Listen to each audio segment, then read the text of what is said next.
మీ business ఏదైనా మీ ఊర్లో promotion చేయాలంటే అది సుమన్ టీవీతోనే సాధ్యం. ఇప్పుడే సంప్రదించండి. బాలినేని శ్రీనివాసరెడ్డి గారు సృష్టించినటువంటి ఘర్షణ వాతావరణం ఒంగోలులో ఎన్నడూ లేనిది మనం చూసాం. ఎందుకంటే 2019కి ముందు బాలినేని ఈ రకంగా లేడు.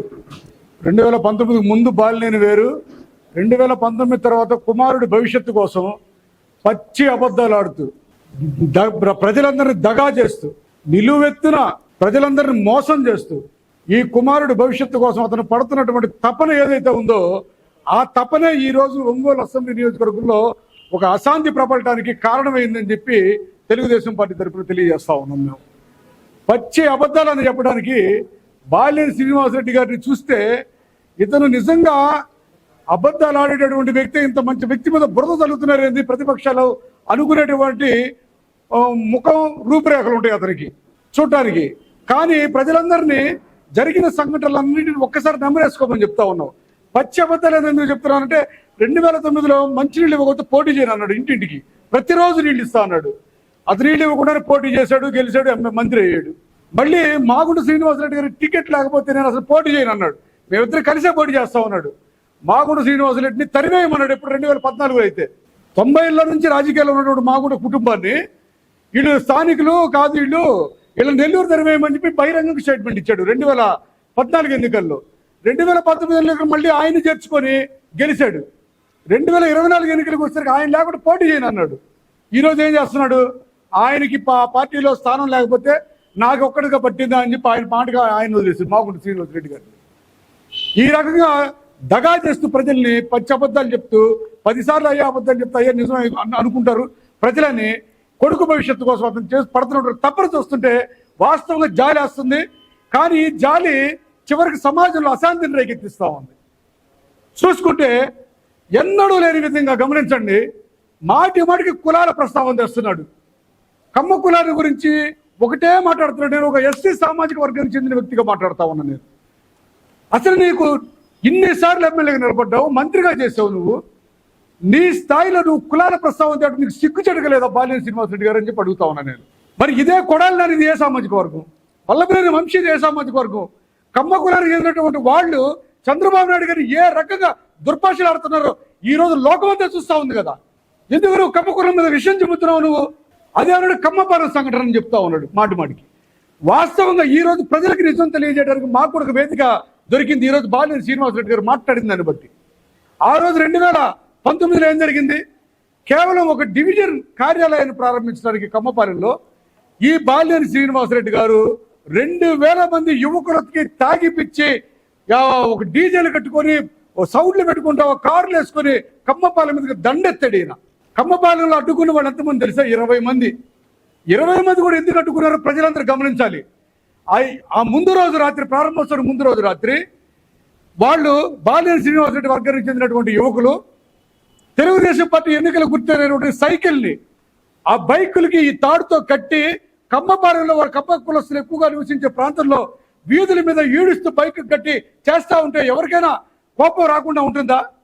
రెచ్చగొట్టే చర్యలు చేశారు వాళ్ళు ఆ రోజు రాత్రి అంతా. సైకిల్ బైకులు కట్టి ఏడ్చడం కమ్మపాలెం అంతా. రేపు మేము కమ్మపాలెంలో మేము కమ్మకులం కంచుకోట్లు బద్దలు కొడుతున్నాం అని చెప్పి రెచ్చగొట్టి మాట్లాడి 2019లో ఈయన వచ్చాడు. సరే, పార్టీ కార్యాలయాన్ని మరుసటి రోజున ఓపెన్ చేయడానికి వచ్చావు. 2000 మంది ఊరేగింపుకు వచ్చిన వాళ్ళని 20 మంది చిత్తక బదిలీ కార్యాలయాన్ని ఓపెన్ చేసుకోవచ్చుగా నువ్వు? ఎందుకు నటించావు నువ్వు? రోజంతా రోడ్డు మీద కూర్చొని పోలీసులు మెరిపించావు. నువ్వు కారు దిగవు. ప్రారంభోత్సవానికి వచ్చినవాడు కారు దిగల. కారులో 2 గంటలు కూర్చోండి, విజువల్స్ తెప్పించుకొని చూడండి. 4-5 గంటల పాటు కారులో కూర్చొని ఒక సీన్ క్రియేట్ చేశాడు కమ్మ కులస్తులకు వ్యతిరేకంగా. ఇది నిజమని నమ్మినటువంటి ఒంగోలు అసెంబ్లీ నియోజకవర్గంలో ఉన్నటువంటి ప్రజలు కానీ లేదా రాష్ట్ర ప్రజలు కానీ మిగతా కులాలందరూ కూడా సంఘటితం అయ్యి పాపం అప్పటి వరకు గెలుస్తాడు అనుకున్న దామచర్ల జనార్దన్ 20,000 మేరకు గెలుస్తాడుకున్నటువంటి దామచర్ల జనార్దన్ గారికి వ్యతిరేకంగా ఓటేసి ఈ కులాల ప్రస్తావనలో ఈయన గెలిపించడం జరిగింది. లేదంటే 23తో పాటు జనార్దన్ గారు కూడా 24వ వ్యక్తిగా గెలవాల్సినటువంటి అభివృద్ధి చేస్తున్నాడు ఆయన. ఇటువంటి దుష్ప్రచారం చేసి గెలిచిన బాలినేని శ్రీనివాసరెడ్డి తిరిగి అదే కమ్మ కులానికి సంఘటన ఇటు చేశారు, నటు చేశారని చెప్పి మాటికి కులాల ప్రస్తావన తీసుకొస్తా ఉన్నాడు. ఈ రోజు నేను అడుగుతున్న ఒక ఎస్సీ సామాజిక వర్గానికి చెందినవాడుగా నా మీద ఎస్సీ ఎస్టీ కేసు ఎలా పెట్టించావు? నువ్వు సామాజిక వర్గానికి చెందినవాడుగా నా మీద ఎస్సీ ఎస్టీ కేసు ఎలా పెట్టించావు నువ్వు? ఆ చింతకుంట్ల సువర్ణ అనే ఏదో ఒక పేరు తోటి పోనీ నా మీద ఎన్ని కేసులు పెట్టించావు, జనార్దన్ గారి మీద ఎన్ని కేసులు పెట్టించావు, మంత్రి శ్రీరామతో నేను రాత్రి ఎస్సీ ఎస్టీ కేసు పెట్టించావు. మా మీద అన్యాయంగా ఎమ్మెల్సీ ఎన్నికల నుంచి మా జీవితంలో 50 సంవత్సరాల వయసు దాటిపోతే ఒక్క కేసు లేదు, పోలీస్ స్టేషన్ మోహన్ చూడడానికి ఎవరన్నా కార్యకర్తలకు సహాయం చేయడానికి పోలీస్ స్టేషన్ మెట్లెక్కిన మేము నీ పరిపాలనలో ఎమ్మెల్సీ ఎన్నికల నుంచి ఈ రోజు దాదాపు 10 నుంచి 15 కేసులు ఉన్నాయి నా మీద. అన్రిజిస్టర్డ్ కేసులు అయితే తెలియదు, ఇంకా తెప్పించుకోవాలి డేటా. మా కార్యకర్తల మీద ఎస్సీ ఎస్టీ కేసులు, దౌర్జన్యం కేసులు, మమ్మల్ని కూడా మా మీద కేసులు. ఇదంతా నీ నిర్వాహకం కాదా అని చెప్పి బాలినేని శ్రీనివాసరెడ్డి గారిని సూటిగా ప్రశ్నిస్తున్నా. చెప్పు, సమాధానం చెప్పు. నువ్వు మాకు కాదు, ఒంగోలు నియోజకవర్గ ప్రజలు చెప్పు. అమాయకంగా ముఖం వేసుకొని ఆ కమ్మోళ్ళందరూ ఏకమైపోయి నన్ను అట్టు చేస్తారంటే ఒక మాల కులస్తుడిగా దళిత సామాజిక వర్గానికి చెందిన వ్యక్తి అడుగుతున్నా. వీటికి సమాధానం చెప్పు. నువ్వు ఎందుకు కులాల ప్రస్తావన చేస్తున్నావు? 5 సార్లు ఎమ్మెల్యేకి నేను గెలిపిస్తే నీ కొడుకు భవిష్యత్తు కోసం సమాజాన్ని అడ్డంగా చెల్లిస్తావు నువ్వు. ఈరోజు మేము జనార్దన్ గారు, మంత్రి శ్రీ గారు, మేమందరం దాదాపుగా ఇక్కడున్న వాళ్ళు మేము ముగ్గురు నాకు తెలిసి వారితో పాటు 21 డివిజన్లో మనం రిబ్బన్ కటింగ్ చేస్తా ఉన్నాం. మా తెలుగుదేశం పార్టీ కార్యాలయం ప్రారంభోత్సవం చేస్తా ఉన్నాం. జాయినింగ్ అక్కడ తెలుగుదేశం పార్టీలోకి వైసీపీ నుంచి కూడా చేరుతా ఉన్నాం 21 డివిజన్లో. మేమందరం ఎన్జిఓ హోమ్ వెనకాల ఆ పార్టీ ఆఫీస్ ఓపెన్ చేసే ప్రారంభ కార్యక్రమాల్లో ఉంటే మాకు ఫోన్ వచ్చింది. ఎవరు ఫోన్ వచ్చిందంటే ఇట్లా ప్రభావతి అనే మా తెలుగుదేశం పార్టీ కార్యకర్తకి అక్కడ లోకల్ ఉన్న వాళ్ళకి ఘర్షణ జరిగిందని. సరే నేను వస్తున్నానమ్మా అని చెప్పి జనార్దన్ గారు ఫోన్లో చెప్పారు. వాళ్ళు మాట్లాడిన వాళ్ళు ఎవరైతే ఉన్నారో వాళ్ళకి. మేము అప్పటికి ఇంకో 10 నిమిషాల తర్వాత కార్యక్రమాలన్నీ చేసుకున్నాము. ఈ లోపల మేడికొండ మోహన్ అని చెప్పి మా పార్టీ నాయకుడు కూడా అక్కడ డివిజన్ బాధ్యుడు కార్పొరేటర్కి వచ్చినటువంటి వ్యక్తి అతను వెళ్ళి ప్రభావతికి కొంచెం మనోధైర్యం చెప్పడానికి ఆ కుటుంబానికి చెప్పి మేము వస్తున్నాం కదా, మాకు ఫోన్లో రండి అన్నా, నేను రోడ్డు మీద నిలబడి ఉంటాను, మిమ్మల్ని ఇంటికి తీసుకెళ్తాను, రోడ్డు మీద నిలబడి మాకు ఫోన్లో చెప్పాడు. మేము ఈ కార్యక్రమాలను ముగించుకొని కారులో మేము బయలుదేరాం. వెనకాల కూర్చున్నాం ఆయన కారులో. మేము జనార్దన్ రావు గారి కారులో కూర్చున్నాం, డీజే గారి కారులో. మధ్యలో మేము పోయే దారిలో సగం దూరం వెళ్ళాము లేదు, విజువల్స్ వచ్చేసి మాకు మొహం మొత్తం పగిలిపోయి మొహమంతా రక్తం కొడతా మోహన్ చిత్తగా పాదారని చెప్పి మేము ఆడికి వెళ్ళి చూసేసరికి పాపం నిస్సహాయ స్థితిలో రక్తం ఓడిపోతా విపరీతం మా కోసం వెయిట్ చేస్తూ ఉంటే ఈడు కూడా ఇక్కడ ఉన్నాడు రా అని చెప్పి మరి మాట పెరిగినట్టుంది. పెరిగిన తర్వాత ఆ విజువల్స్ మీరు వినండి. మీరు తెప్పించుకొని నగర ప్రజలు ఎవరైనా ఈ పత్రికా విలేకరుల సమావేశం చూస్తూ ఉంటే పోలీస్ అధికారులు కానీ లేదా ప్రభుత్వ అధికారులు కానీ ఎన్నికల అధికారులు కానీ ఆ వీడియో విజువల్ తెప్పించుకుందండి. అరే ఒక్కటి కొట్టద్దురా, అన్యాయం రాదని చెప్పి వాళ్ళల్లో ఒకడు అరుస్తూ ఉన్నాడు. తప్పురా ఇది, అటు కొట్టద్దురా అని చెప్పి ఒకడు అరుస్తూ ఉన్నాడు వాళ్ళలోనే. అన్యాయం రాదు అటు కొట్టం అని చెప్పి అయినా చిత్తగా బాధారు. అతను 3 కుట్లు బండి.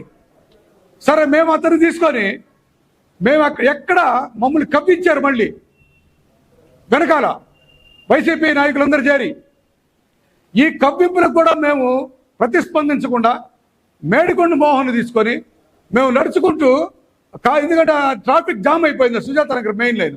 నడుచుకుంటూ ఇక్కడికి వెళ్ళాం ఎస్పీ గారి ఆఫీస్ దగ్గర. ఎస్పీ గారి ఆఫీస్ దగ్గర వెళ్ళేసరికి మా కార్యకర్తలందరూ కూడా వచ్చి అప్పటికే ఆ గేటు ముందు కూర్చొని ఉంటే జనార్దన్ గారు వెళ్ళి ఎన్నికల టైంలో మనం ధర్నాలు చేయకూడదని చెప్పి వాళ్ళు కూర్చున్న వాళ్ళందరూ కూడా తీసుకొని పక్కకు తీసుకొచ్చేసి మేము ఎక్కడైనా నేను కానీ మంత్రి శ్రీ గారు కానీ జనార్దన్ గారు కానీ వెనక వచ్చిన వాళ్ళు ఎవరన్నా ఆ విజువల్స్ కూర్చున్నాయి ధర్నా చేస్తున్నట్టుగా ఎవరు చూపించవచ్చు. ఎక్కడైనా చూపిస్తే మీకు తలకి మేము పక్కకు పోతాం, తప్పుకుంటాం మేము ఎన్నికల ప్రచారాల నుంచి. మేము వచ్చిన తర్వాత కూర్చున్న వాళ్ళందరూ సముదాయించి పక్కకు తీసుకెళ్ళిపోయి చేయకూడదు అలాగని చెప్పి అందరూ పక్కకు తీసుకెళ్ళి ఎస్పీ గారికి చెప్తే మేము పొద్దున్న నుంచి నేను వస్తున్నానండి అని చెప్పి ఎస్పీ గారికి చెప్పి 10 నిమిషాల్లో వస్తే వెయిట్ చేయండి అంటే మేము పక్కన ఫుట్పాత్ మీద వెయిట్ చేస్తా ఉన్నాం, పేమెంట్ మీద వెయిట్ చేసిన తర్వాత ఎస్పీ గారు వచ్చిన తర్వాత లోపలికి రమ్మంటే మమ్మల్ని మేము ఒక టీం నేను జనార్దన్ గారు బాధ్యతలు తీసుకొని లోపలికి వెళ్ళాము. తర్వాత మాతో మాగుడు శ్రీనివాసరెడ్డి గారు కలిశారు.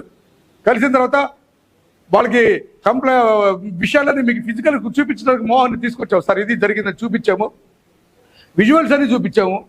చూపించిన తర్వాత ఆయన కంప్లైంట్ ఏమన్నారు, గవర్నమెంట్ హాస్పిటల్కి వెళ్ళి కంప్లైంట్ ఇస్తాం సార్ అంటే ఓకే అక్కడికి వెళ్ళిన తర్వాత కంప్లైంట్ మాకు వస్తుందండి, నేను చర్యలు తీసుకుంటాను, ఎన్నికల కమిషన్ కూడా పెట్టండి అని చెప్పడం జరిగింది. చెప్పిన తర్వాత మేము మోహన్ తీసుకొని కారులో ఎక్కించుకొని జనార్దన్ గారు ఫస్ట్ చెప్పిన మాట కార్యకర్తలందరూ ఇక్కడ నుంచి వెళ్ళిపోండి అన్నాడు. మీరు విజువల్స్ లో చూడొచ్చు ఎస్పీ ఆఫీస్ మేము ఎంతమంది ఉన్నాము, మేము 500 మంది పైగా కార్యకర్తలు ఉన్నాం. ఎన్నికల ప్రచారంలో ప్రభుత్వ ఉద్యోగుల్ని వాలంటీర్ని ఇన్వాల్వ్ చేయకూడదు, అది ఎన్నికల కమిషన్ రూలు. అట్లాగే ఎన్నికల ప్రచారానికి పోయేటప్పుడు ప్లీజింగ్ గా ఓటు అడుక్కోవాలి తప్ప అరాచక శక్తుల్ని వెంట పెట్టుకొని వెళ్ళకూడదు అనేది కూడా రాజకీయ పార్టీలు గుర్తెరిగి ప్రవర్తించాలి. ఈ మధ్య జనార్దన్ రావు గారి భార్య గారు నాగసత్యలత గారు ప్రచారం చేస్తున్న క్రమంలో ఒక అపార్ట్మెంట్లో వాళ్ళు రిఫ్యూజ్ చేసి ఆ పాంప్లెట్ని చించి వీళ్ళ మీద వేసిన సందర్భం ఉన్నప్పటికీ వాళ్ళు ఎక్కడ ఒక కామెంట్ కూడా చేయకుండా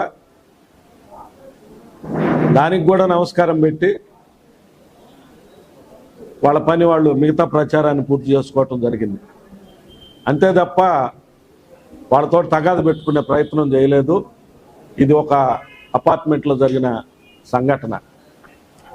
అట్లాగే ఓటు అడగటానికి వచ్చినప్పుడు మనం వాళ్ళ నుంచి అన్ని రకాల కొంతమంది పాంప్లెట్ తీసుకోరు, మేము వెయ్యమంటారు, మాకు అవసరం లేదంటారు, రకరకాలుగా మాట్లాడే పద్ధతులు ఉంటాయి. వాటన్నిటినీ స్వీకరించగలిగితేనే మనం ప్రజల వద్దకు వెళ్ళాలని చెప్పి నేను తెలియజేస్తున్నాను. అట్లాగే ఈ క్రమంలో మొన్న 37వ డివిజన్లో జరిగిన దాంట్లో అక్కడ ఏమన్నా జరగని వాలంటీర్ వచ్చింది, ఎలక్షన్ కమిషన్ రూల్ ప్రకారం సివిజిల్ యాప్లో డౌన్లోడ్ చేయటం కోసం వాళ్ళు ఫోటోలు దిగిపోవటం, ఆ ఘర్షణలో దెబ్బలు తింది ప్రభావతి కుటుంబం, వాళ్ళ కొడుకులను ఇద్దరిని కొట్టారు. ఇది వాస్తవం. దీనికి బాలినేని శ్రీనివాసరెడ్డి గారు వాళ్ళ భర్తని సస్పెండ్ చేయలేదు, విచారించలేదు అంటాడు. అసలు వాళ్ళ భర్తకి ఏమన్నా దీనికి సంబంధం ఉందా? అట్లాగే బాలినేని శ్రీనివాసరెడ్డి గారు జనార్దన్ గారి గురించి మాట్లాడటం అనేది చాలా హాస్యాస్పదంగా ఉంది. ఎస్పీ ఆఫీస్ దగ్గర కంప్లైంట్ ఇవ్వటానికి ఆ రోజు ఎన్నికల ప్రచారంలో 50వ డివిజన్లో రెడీ అయి కార్యకర్తలతోటి సమాయత్తమై వెళ్తున్న క్రమంలో ఇది జరిగితే హుటాహుటిన ఆ దెబ్బతిన్న మోహన్ను పరామర్శించి ఎస్పీ గారికి రిప్రజెంటేషన్కి ఇచ్చే క్రమంలో కార్యకర్తలు ఎన్నికడికి రావటం జరిగింది. ఎక్కడ అక్కడ విధులకి, పోలీసు విధులకి అబ్స్ట్రక్షన్ చేయటం కానీ, రోడ్డు కానీ ఏదన్నా ఇబ్బంది కలగటం కానీ ఏమీ చేయలేదు. ఎస్పీ గారికి రిప్రజెంటేషన్ ఇవ్వటం జరిగింది. తర్వాత వెంటనే రిమ్స్ హాస్పిటల్కి తీసుకెళ్ళి వైద్యం కోసం తీసుకెళ్ళమని ఎస్పీ గారు ఆ సూచనల మేరకు వెళ్ళే క్రమంలో వెనకున్న కార్యకర్తలందరినీ కూడా పంపించేసి కొద్దిమందితో మాత్రమే రిమ్స్ హాస్పిటల్కి వెళ్ళటం జరిగింది. వెళ్ళిన క్రమంలో బాలినేని శ్రీనివాసరెడ్డి గారు 400-500 మందిని తీసుకొని అక్కడికి వెళ్ళటం, తన పక్కన ఉన్న వాళ్ళు అద్దాలు బాలుగొట్టడం, ఆ క్రమంలో పోలీసులు కూడా సక్రమంగా వ్యవహరించకుండా వాళ్ళందరినీ లోపలికి ఎలవ్ చేయటం కూడా చాలా తప్పు.